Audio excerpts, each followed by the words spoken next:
Модерноста ја роди најпразната цивилизација што човештвото било кога ја има видено. Ален де Бенуа. Добро дојавте на Беседа, македонската емисија за високи и возвишени теми. Јас сум процесорот, Јас сум свештеникот.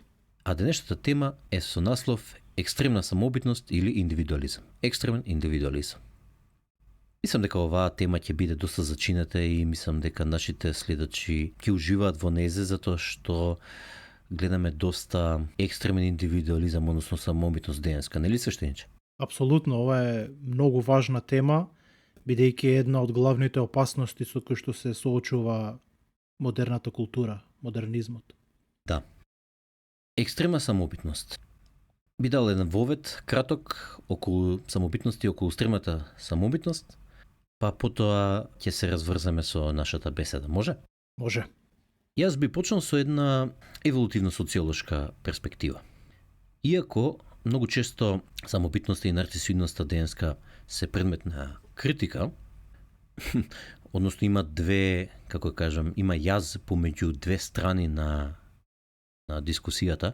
Од една страна се предмет на критика, од друга страна се предмет на воодушевување и на создавање на, како кажам, систем на вредности основани врз основа на еготизам и на претерана самобитност. Јас би сакал да прикажам една поврамнотежена и похармонична перспектива која што ќе опфати сите овие аспекти.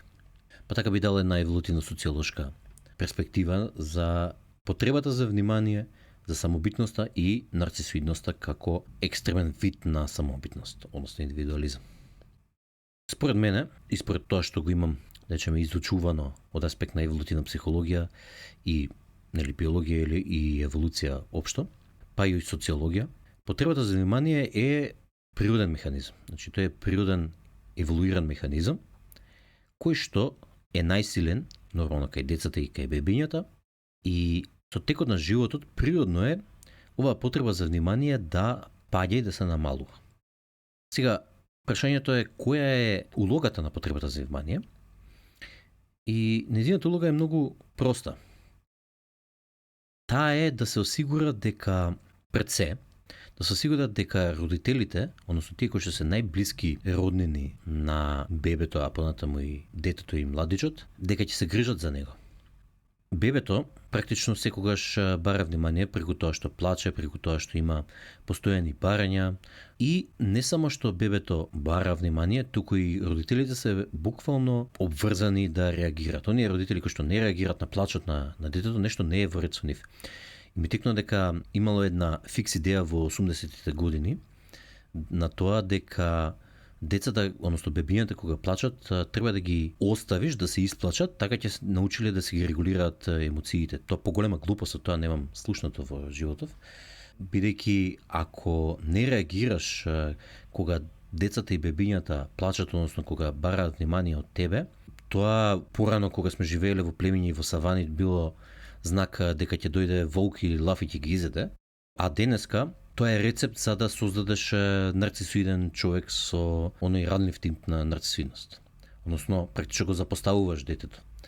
И тоа мора да компензира понатаму. Меѓутоа ќе збориме понатаму за тоа. Значи, природата, односно потребата за внимание е природен нагон.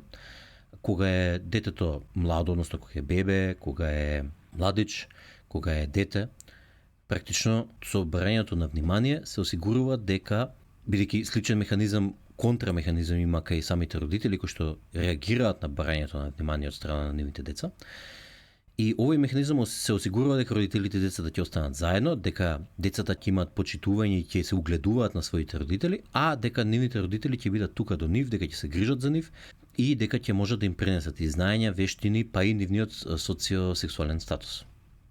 Сега, тоа е првичната или примерната функција на барањето на внимание. Секундарната функција на барањето на внимание е кога едно дете ќе прерасне во младич и кога ќе почне да се социализира, особено во тинеџерскиот период и тинеџерските години. Значи, од 12 години, веројатно, па може и 10 години, па натаму. Тука, потребата за внимание е практично еден вид на природен социокултурен регулатор. Младите луѓе продолжуваат да бараат внимание кога се во своите тинеџерски години. Но заедницата, незината улога тука е во наводници да ги спушти од облаци и да притиска назад на нивното барање на внимание, за да воедно да ги направи да бидат соработливи со пошироката заедница, ама и во исто време да им го одреди нивниот социосексуален статус. Оние деца кои што се попривлечни, кои што доаѓаат од родители со повисок социосексуален статус или кои што едноставно некако кои што се поубави, попаметни, всеедно, повеќе се социјално спретни, тие младичи, тие млади луѓе добиваат повеќе простор да бараат внимание.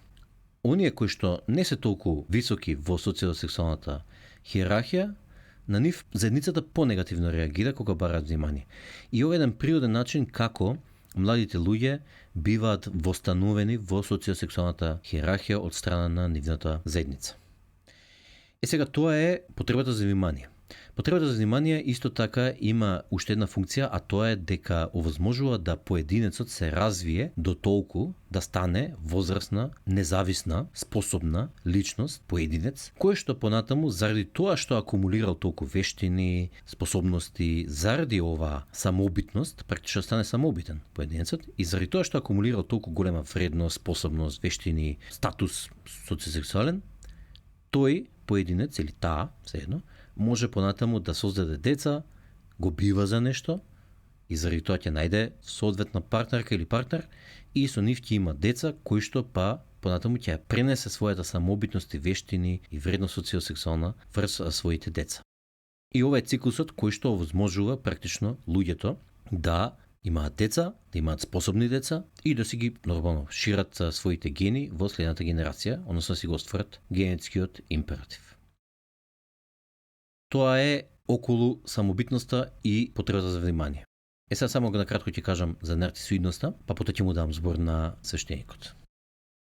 Нарцисоидноста, според тоа што јас го истражував и според мојата идеја, е претерана самобитност. Значи, самобитноста само по себе не е автоматски негативна. Негативна е ако прерасне во нарцисоидност, односно себеопседнатост практично. Прашањето е како настанува нарцисоидноста. Нарцисоидноста обично настанува преку запоставување од родителите пред се, меѓуто и од најблиската заедница, во раните развојни фази, или од претерана идеализација од страна на родителите.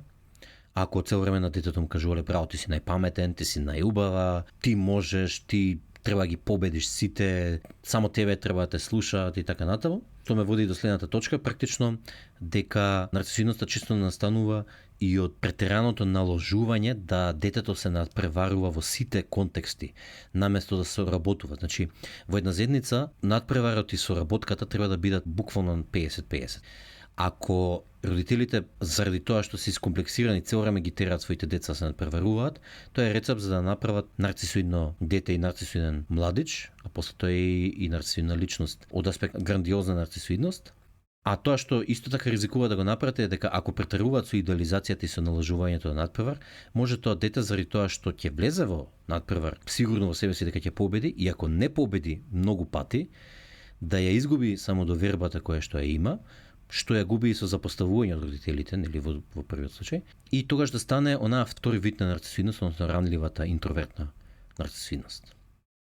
Ете, тоа е врската помеѓу потребата за внимание како механизам, самобитноста како исто така како еволутивен механизам и нарцисоидноста како претерана самобитност.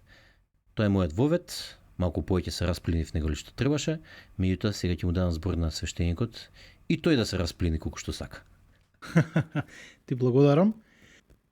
Навистина, овој вовед беше многу детален, многу добро ги објасни оние внатрешни механизми на радикалниот индивидуализам, како што јас го нарекувам, или самобитност, себебитност. И исто така објасни од каде оние симптоми на радикалниот индивидуализам потекнуваат. Всушност ги објасни почетоците како се создава радикалниот индивидуализам. Интересни беа и некои работи на крај што ги кажа за тоа како реагираат нарцисоидните деца или нарцисоидните луѓе кон неуспех. Ме потсети на приказната, тоест тоа е факт, кое што Џордан Питерсон ја има кажано во 12 правила за живот, каде што објаснува за јастозите, дека јастогот кога неколку пати ќе доживее неуспех, тој после тоа станува таков изолиран, чуден, веќе не се надпреварува, не сака да се размножува и така натака. Значи, настануваат некои хемиски промени во него. И истото се случува и со луѓето, тоа можеме да го видиме. Влегува во депресија, јастогот. Па да, кај нас има многу, бидејќи сме покомплексни, има различни видови на депресија и кој ќе видиш радикалниот индивидуализам и нарцисизмот, егоцентризмот се еден различен вид всушност на депресија или на расстройство. Тоа е уште подобро се каже. Значи, како што кажавме, ова е многу важна тема, бидејќи моментално модерното општество, модерната култура се соочува со радикален индивидуализам и се соочува многу екстремно со него. Една од најголемите опасности кон човештвото и кон иднината на луѓето е тоа овој индивидуализам да забега во, тоест тој веќе е забеган, меѓутоа да забега уште повеќе до некои неповратни точки, каде што потоа нема да може да се вратиме назад или и да се вратиме назад веќе можеби ќе не води кон самоуништување. И навистина можеме да видиме многу симптоми, многу патокази кои што укажуваат дека овој радикален индивидуализам кој што се шири како еден вид на умствен вирус, навистина води кон самоуништување. Значи, нема да губам многу време во дефиниции, бидејќи ти даде еден многу убав обсежен вовед. Само ќе кажам дека за мене здравиот индивидуализам, она што секој човек треба да го поседува, бидејќи индивидуализмот има умерениот индивидуализам, здравиот, нормалниот, има одредени карактеристики, одредени вредности кои што мора секој човек да ги има. Значи, ако потонеш на другата екстрема во колективизмот, исто така ќе се случат големи проблеми. Така да, она што треба да го имаш од индивидуализам е самостојност, одговорност, креативност, уникатност и така натака. Меѓутоа, радикалниот индивидуалист, нарцисот, ги нема овие карактеристики. Тој не е индивидуалист според официјалните дефиниции, туку тој е нешто извитоперено. Тој бара изолација, бара самоважност, огромна себичност, тој е егоцентрист и така натака. Сега, она што можеме да го видиме е дека најпрвен што можеме да видиме е дека тоа си носи своји последици многу големи. Си носи осаменост кај луѓето, си носи големи ментални нарушувања. Луѓето веќе не знаат ни кој пол се, не сакаат да бидат тој пол со кој што се родиле, глумат.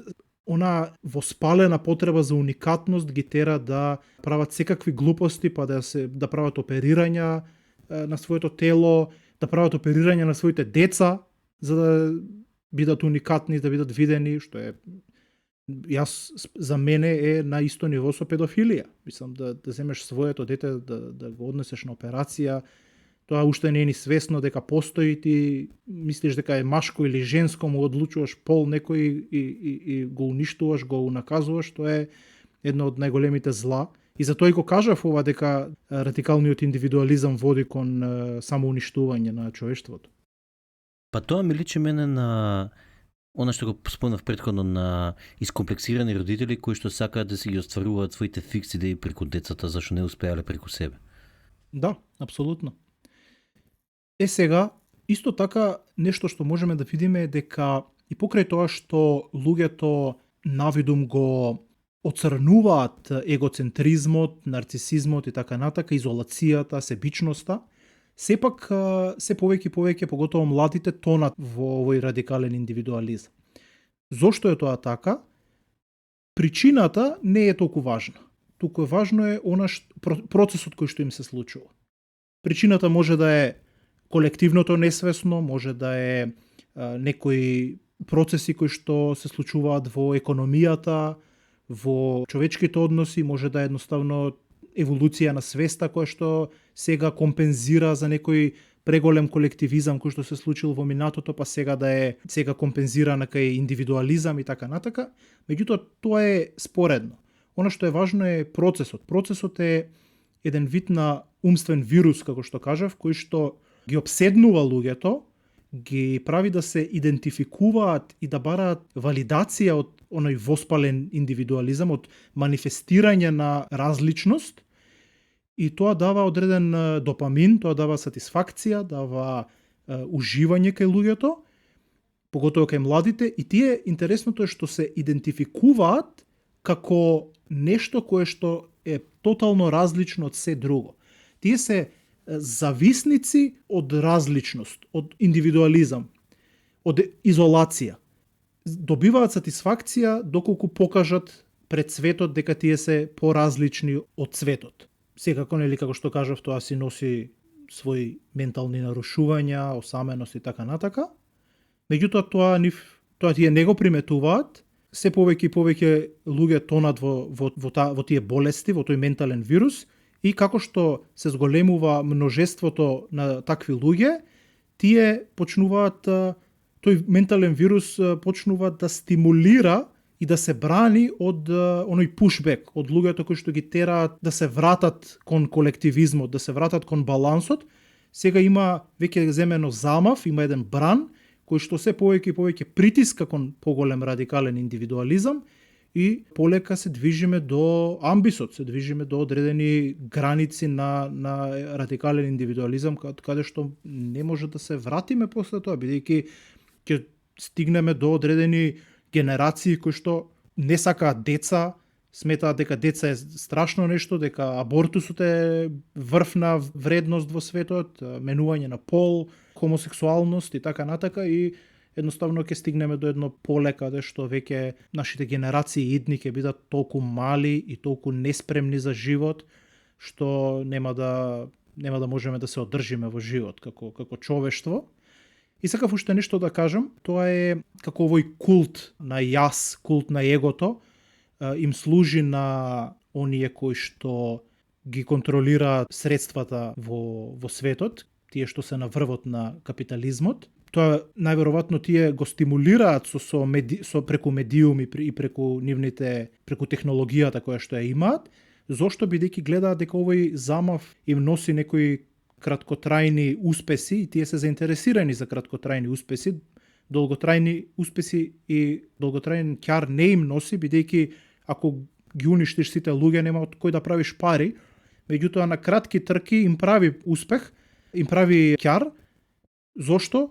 Бидејќи кога човек можеш да го поделиш, кога ќе направиш радикален индивидуалист, кога ќе го изолираш од другите, тој веќе ја нема онаа традиционална мудрост, оние колективни вредности кои што те чуваат од опасности, и можеш да му го смениш неговото мислење многу лесно, можеш да го раскараш, можеш да го владееш и едноставно го претвараш во потрошувач, и со него можеш да правиш што сакаш и можеш да му продадеш што сакаш.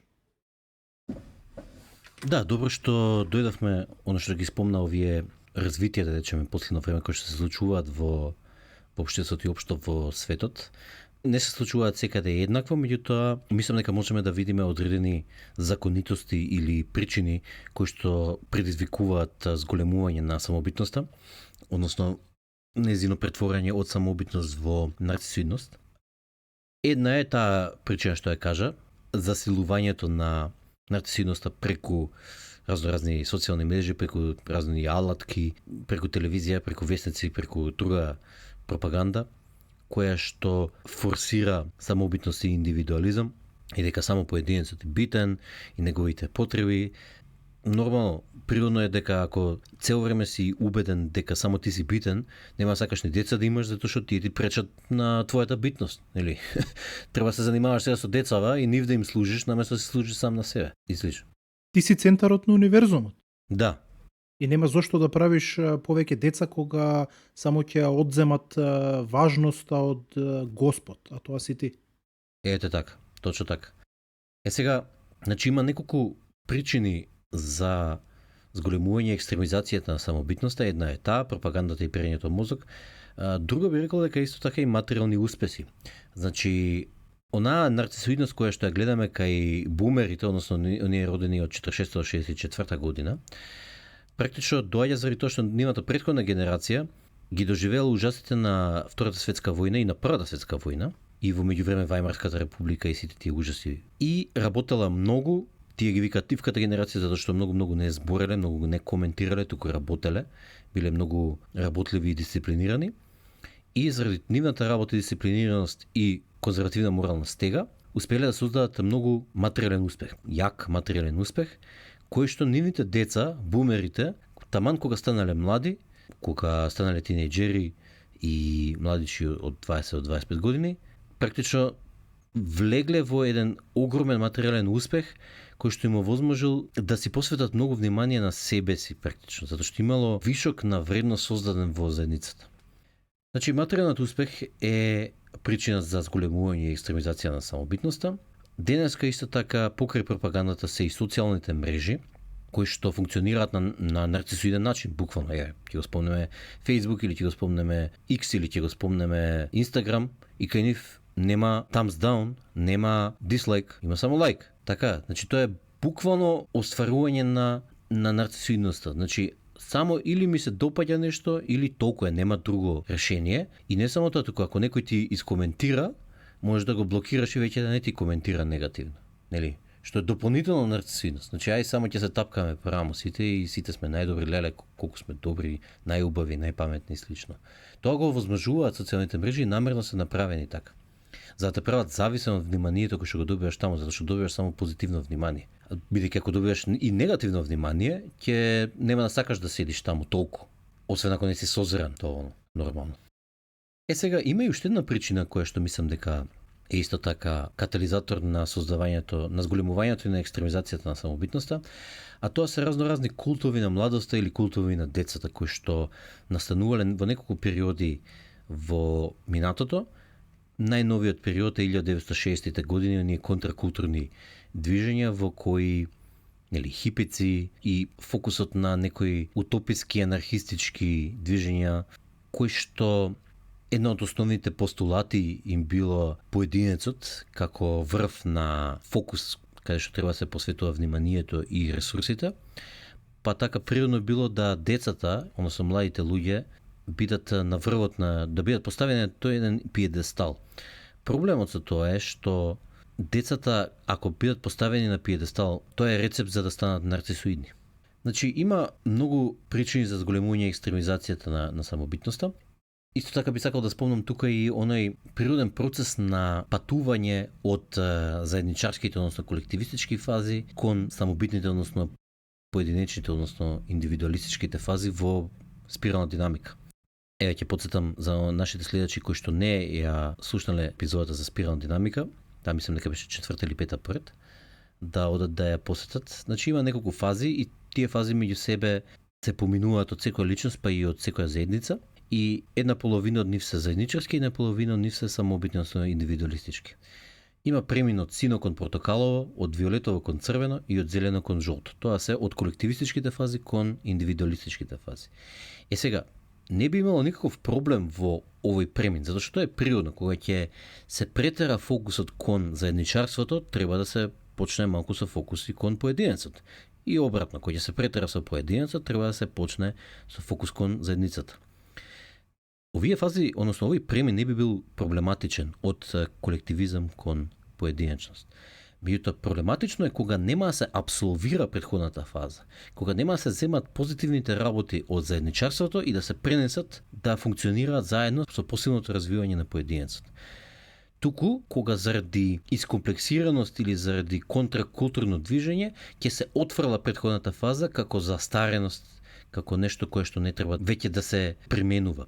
Класичен пример е во сината фаза која што е морализаторска, тогаш настануваат оние работни навики, онаа дисциплина во животот за да се постигне многу, и заради таа дисциплина и работење и себе жртвување за заедницата се создаваат многу високи материјални успеси кои што возможуваат да се префрли човек или заедницата во портокалова фаза, која што е практично индивидуалистичка фаза, и сега кој ќе се префрлиме во портокаловата фаза, ова во синова што било конзервативен морал, семејство, силни сексуални норми, да се отфрлат како застарени. Тоа е класична грешка која што предизвикува колапс или огромни проблеми во една заедница. Така е, да. Исто така, она што го кажуваш за како компензирање на, барем како што јас го разбирам, како компензирање на едната екстрема која што се случувала во одредена фаза на човечката еволуција, всушност може да забега. До сега не забегала, меѓутоа тоа не значи дека не може да забега. Например, во среден век имало екстремен колективизам. Доколку некој човек забега барем малку со својата креативност или со одредени размислувања, се одело до екстремни решенија, до убиство, до мачење и така натака, со цел да се уништи тој индивидуализам колку што може повеќе. И сега можеме да видиме дека реагира општеството на тоа што се случувало тогаш и оди во другата екстрема. Меѓутоа, луѓето ќе речат, па добро, тогаш во тоа време така се одело во таа екстрема, тоа било лошо и ете можеш да видиш дека прошло одредено време и луѓето се освестиле. И сега одат кон друга екстрема и се таа екстрема еден ден ќе се освестат и ќе се вратат. Меѓутоа не е така. Ти не можеш да знаеш кога одреден екстремизам, одреден колективен радикализам ќе заврши фатално. Секогаш мора да се пазиш и мора да стравуваш од радикализмот, бидејќи во секој момент тој може да заврши и тогаш можел да заврши во еден вид на колективна војна, да речеме, или во одредени решенија кои што би биле погубни за целата популација. Меѓутоа тогаш моќта била многу помала кај човештвото и било потешко да се самоуништиме. Сега имаме нуклеарни бомби, имаме медиуми кои што допираат до секој човек. Идеите се многу поопасни сега. Секој радикализам е многу поопасен. И ако некогаш порано не довело до катастрофа, тоа не значи дека сега нема да донесе до катастрофа и до самоуништување. А исто така, ако се вратиме во средниот век, самиот индивидуализам, тоест самиот тој радикален колективизам, успеал да убие огромен број на луѓе. Значи, има некои предпоставки дека околу 150 милиони луѓе биле убиени, бидејќи сакале да бидат посебни, биле осудувани како вештерки, како еретици и така натака, поради прости размислувања, кои што не биле многу уникатни, многу ексцентрични, туку биле само малку надвор од догмата. И тоа е огромно страдање, огромна смрт, вадиш огромен процент на души и на ген и на живот од фондот на човештвото, да не зборуваме за страдањето на тие луѓе и на страдањето на нивните роднини и така натака, поради тој екстремизам. Тоа значи дека покрај тоа што не довело до тотално уништување, сепак имало огромна штета.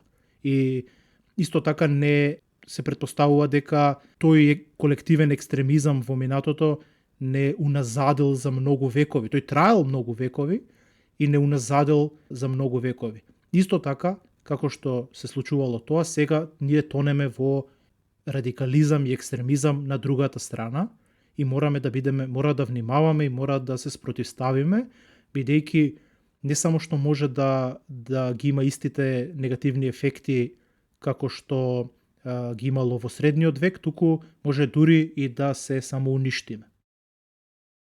Сега сакам, бидејќи ти убаво ги објасни оние процеси на темелно и научно ги објасни оние процеси на завлегување во нарцизам и во егоизам и станување радикален индивидуалист, екстремен индивидуалист. Ја би сакал малку по-духовно да го опишам или можеби малку надконцептуално. Па секако свештениче, сепак си ти свештеникот тука, нели? А јас сум процесорот. Баш така. Да си ги спочитуваме улогите. Значи, радикалниот индивидуализам всушност е, според мене, реакција на она загубена внатрешна вертикала. Што тоа значи? Тоа значи дека во христијанството, исто така откако христијанството се расширило низ целиот свет, сите други религии, како хиндуизмот, будизмот и така натака, го превземале овој начин на размислување, Тоа е гледање на крстот како еден символ на две димензии. Она хоризонтала е материјализмот, се што се случува во реалниот живот, надвор, па и внатре во мислите и во емоциите, додека пак она вертикала е внатрешноста, меѓутоа она длабока внатрешност, во душата и во духот, во свеста на човекот. И ова се објаснувања кои што најпрвен почнале во христијанството, меѓутоа сега можеме да видиме различни гуруа, будисти и така натака, кои што си ги применуваат и си во нивните учења го објаснуваат овој символ. Она што всушност се случува кај радикалните индивидуалисти е дека тие ја имаат изгубено внатрешната вертикала, тие веќе не се чувствуваат поврзани со нешто повисоко, немаат нешто кое што чувствуваат и кое што сметаат дека треба да биде поголемо од нив, за кое што треба да се жртвуваат, за кое што вреди да се живее, туку го губат тоа, тонат во одреден нихилизам, гледат дека сметаат дека нема ништо вредно во животот и единствено нешто што е биолошки вредно, кое што не можеш да се залажеш дека не е вредно, е својот собствен живот. И тој живот го поистоветуваш со својата волја, со своето его, и ти всушност ја апсолутизираш својата собствена волја и се гледаш себе си како Бог. Едноставно сметаш дека тоа ти дава некоја слобода, сметаш дека тоа ти дава одредена валидација и така натака, вредност, меѓутоа она што се случува е дека ти се оттуѓуваш од се она што навистина е поголемо од тебе, како што е колективата околу тебе, фамилијата околу тебе, универзумот од кој што ти си еден мал дел и Господ од кој што всушност ти си негов образец. И сметајќи дека одредена таа илузија на егото, илузија на себството е твој Господ, е единствено нешто важно во животот, ти сакаш да го одржиш во живот, сакаш да го зголемиш, меѓутоа не знаеш како, бидејќи околу тебе има огромен број на луѓе кои што истото тоа сакаат да го направат, сакаат своето себство да го направат Господ, сакаат себе си да се направат повисоки од другите, а ти сакаш ти да бидеш повисок од другите и она што се случува е се поголемо тонење кон радикални искази, радикални однесувања, радикални потфати, едноставно се што може да те разграничи како посебен, како уникатен, како надвор од другите, некој кој што не може да биде измерен, не може да биде разбран и така натака, без разлика дали ќе ја добиеш таа валидација или нема да ја добиеш од другите, ти неминовно се оттуѓуваш од она што навистина вреди и од она што навистина си, а ти си чист живот, се оттуѓуваш од себе и се повеќе и повеќе си гладен за таа лажна валидација и за тоа лажно воздигање и се потешко и потешко е да ја задоволиш таа потреба и како последица на тоа ти се повеќе и повеќе тонеш во депресија и во сериозни форми на страдање. Многу ми се допаѓа што ја каже и оваа духовна перспектива на претераната самобитност. Вака доека зборуваше и размислов на оној концепт што го спомна и ти, на духовно его. И тоа го имаме видено повеќе пати, и јас и ти. Меѓутоа, често не сум седел да размислам од кај доаѓа тоа духовно его. Тоа е еден вид на нарцисоидност која што во основа егото, односно на оној концепт за јас, ја прави како трик на тебе, ти прави фора, во која што вика кога ќе дзирнеш малку од она духовно патување во кое што малку ќе добиеш на едно мало откровение кон суштината на битието, на битисувањето и тоа дека всушност практично дека се ова е создание на Бог и егото се препадува тука од страв, затоа што ако премногу брзо го тргнеш чаршавот за да видиш што има таму од другата страна, егото знае, без разлика што ти свесно не знаеш, ама егото знае дека на другата страна е Господ и дека ти си приказна. И тоа ќе значи смрт за тебе, практично. Ти ќе се извадиш од памет и тоа те ужаснува, заради тоа што тоа значи смрт за оваа приказна. Оваа приказна на свештеник, оваа приказна на процесор, оваа приказна на било која личност. И егото вика, чекај, полека. Сега ќе ти направам трик, ќе ти направам фора да, постои Господ, ти си Господ, ама не си ти приказна на Господ, туку ти си Господ. И практично тука е тој процес на духовно его. Кога ти се замислуваш себе си, оваа приказна, која што е приказна, си ја замислуваш себе си како да е крајната точка и како да таа е Господ, односно Бог, оној крајниот арбитар и создавач на се. И така настанува духовното его, кај многу гуруа, кај многу духовни полумајстори или квази мајстори, практично би ги рекол, затоа што него надминале ова. Сега, знаеш, не може целосно па да ги обвидиме и нив.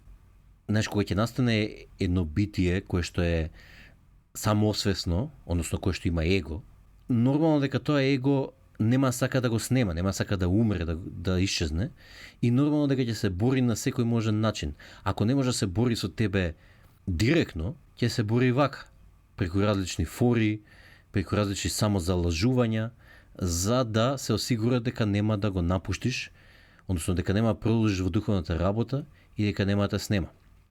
И тоа што е интересното е, мислам дека здравиот начин на духовна работа не е да го напуштиш егото, затоа што егото ќе се бори онака до крај за да не ти го дозволи тоа. Здравиот начин на духовна работа е да го абсолвираш егото како постоечко, а сепак да ја преминеш границата на духовна работа во која што сваќаш дека е приказна. И кога ќе успееш да ги споиш овие наизглед абсурдни две реалности, тогаш нема да има проблем ни самото его и нема да се бори веќе со тебе и нема да те спречува на твојата духовна работа, а воедно ќе продолжиш напред да работиш на себе си и ќе продолжиш да се напушташ себе си и да служиш повеќе, односно оваа приказна да ја понизиш кон вистинската стварност, а тоа е Господ. Да, ти всушност сега ја зачна надконцептуалната перспектива. Јас кажав дека ќе ги кажам работите од надконцептуална перспектива, меѓутоа јас се задржав на духовната.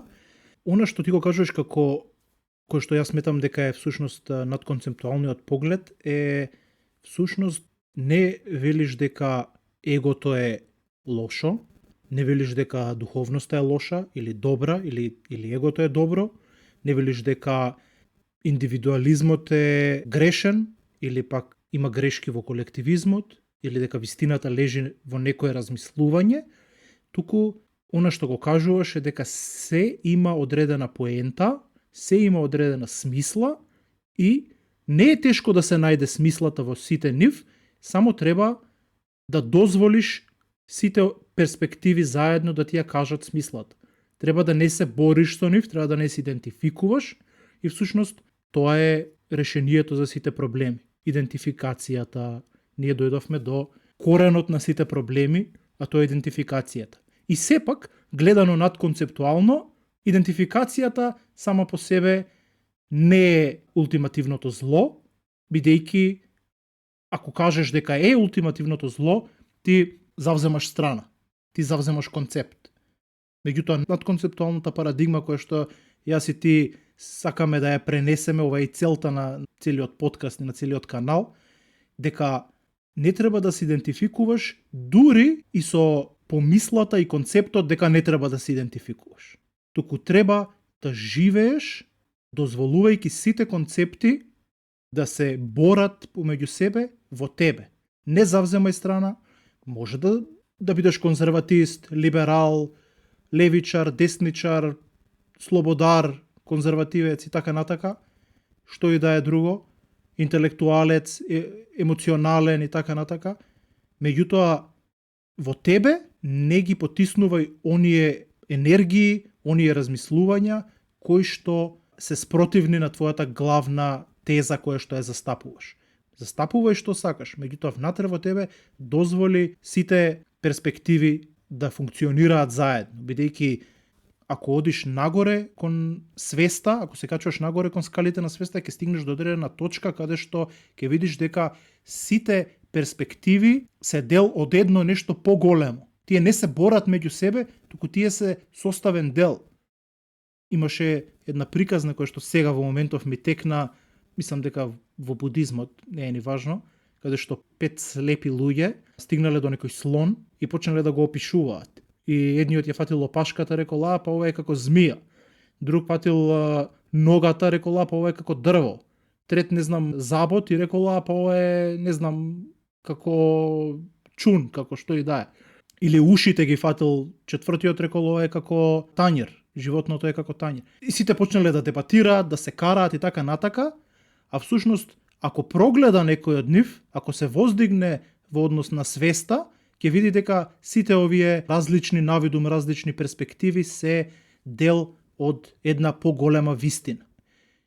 Во овој контекст, во контекст на радикалниот индивидуализам, ако ги споиш сите перспективи, она што можеш да го заклучиш е дека идентификацијата со концептите, поготово идентификацијата со сепството, претераната идентификација со сепството, те води кон страдање и таа е коренот на страдањето, и ако се ослободиш себе си од тие чувства за себе си како одвоено јас, всушност ќе стигнеш до одреден аспект на свеста кој што може да биде тотално без страдање.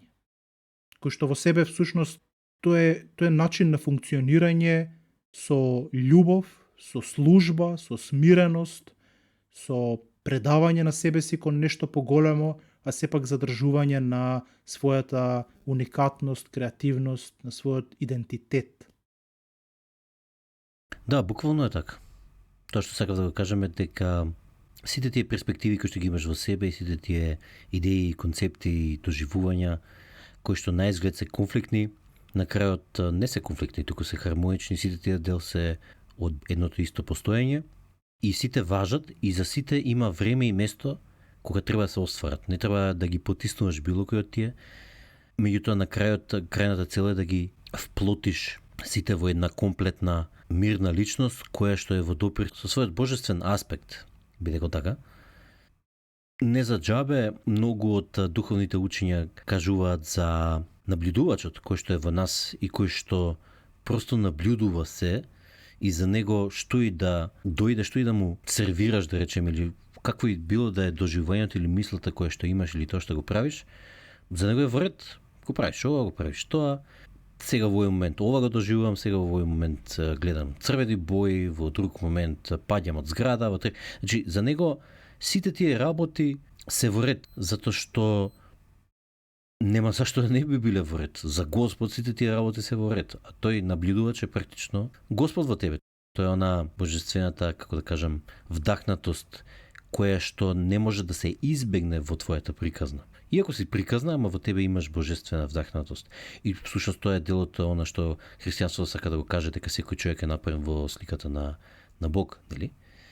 И имаме уште една поука тука од спирална динамика, а тоа е оние горните нивоа над концептуалните нивоа кои што ги знаеме или над конвенционалните. Жолтото, трикизното, понатаму коралното и другите, кои што не знаеме уште колку ги има. Тие се буквално процесот на вплотување на сите овие различни перспективи во една хармонична целина. Жолтата фаза размисла системски, трикизната фаза веќе ги има сплотено тие и буквално повторно доаѓаме до истото тоа. Дека комплетноста на зрењето е вплотување на сите овие перспективи. И не треба ни една перспектива од тие да се напушти, да се угнети, односно сите треба да се абсолвираат хармонично меѓу себе. И заедничарските, и поединечните. И оние на служење, и оние на свој интерес. Сите тие се во ред и сите тие заедно може да функционираат апсолутно хармонично. Така што ако извлечеме некоја поука од ова е, односно се вратиме на нашата изворна тема, односно екстремната самообитност, е дека екстремната самообитност е практично претерување во едната страна и тоа оневозможува да другите аспекти на личноста и на живењето и на живењето во заедница да бидат абсолвирани, да бидат уважени. И тоа нормално доведува до комплекси, доведува и до многу негативни последици по самата заедница и по самата личност. Нели, ако една личност е претерано самообитна, односно е нарцисоидна, таа всушност е незадоволена личност и искомплексирана. Имам уште муабети тука, јас исто така сакав да ги кажам перспективите на Петар Турчин и на Джозеф Анвин, меѓутоа тоа ќе го ставиме за некоја следна епизода. Сега ќе дадам едно мало кратко сиже, а потоа ќе му дадам на свештеникот збор за практичните и прагматичните совети од оваа епизода. Темата на днешната емисија беше екстремна самоубитност, односно индивидуализам. Започнавме со представување на една еволутивно и социолошка перспектива, каде што ја споминав преку неколку концепти, потребата за внимание, самобитноста и нарцисоидноста, и каде што ја направивме преглед на она која е улогата на овие три, од каде доаѓаат тие и објаснивме дека екстремната самоубитност практично прераснува во нарцисоидност и од каде доаѓа нарцисоидноста. Потоа спомнавме малку за спирална динамика, односно дека преминувањето од заедничарска, односно колективистичка кон поединечна, односно самоубитна фаза е природно нешто, меѓутоа проблемот е ако при преминот не се случи хармонично апсолвирање на претходните заедничарски фази и обратно. Исто така спомнавме дека историски имало некои ситуации во кои што се претерало во однос на колективизмот, како во средниот век, како во комунистичките земји во 20 век, па потоа како реакција на тоа сега одиме кон екстремен индивидуализам, кој што се претерува и во него, и тоа предизвикува многу големи социјални проблеми, па и психолошки проблеми, предизвикува проблем на осаменост, предизвикува идеја на себе грандиозност, на Господ. Се сметаме оваа приказна дека е Господ, а всушност е само приказ на Господ. Дадовме неколку причини за зголемување и екстремизација на самобитноста, како материјални успеси, како социјални мрежи, како култови на младоста или децата. И на крајот, свештеникот даде една нова перспектива на духовноста и на надконцептуалната перспектива на самобитноста, односно на развитокот на личноста и зрењето, и како претераната самоубитност практично може да смета во нашиот духовен развој и развој на личноста. Јас исто така спомнав за тоа како настанува духовното его и во основа тоа беше тоа во нашава епизода, а сега свештеникот ќе даде практичен и прагматичен совет од денешната епизода. Од денешната епизода може да се извлечат неколку практични поенти. Тие можеме да ги поделиме на два дела. Првиот се оние практични поенти кои што се директно поврзани со самата тема, додека вториот дел би биле оние кои што ги начнавме малку на крај, а тоа е она тема за надконцептуалност и неидентификација со концептите. Во првиот дел, кога зборуваме за радикалниот индивидуализам, пред се треба да видиме дека тоа е еден вид на култ, тоа е еден вид на умствен вирус, кој што сака и може да не обседне, поготово може да ги обседне оние кои што се поранливи, треба да се внимава на тоа и треба да се бара балансот помеѓу индивидуалноста и колективизмот.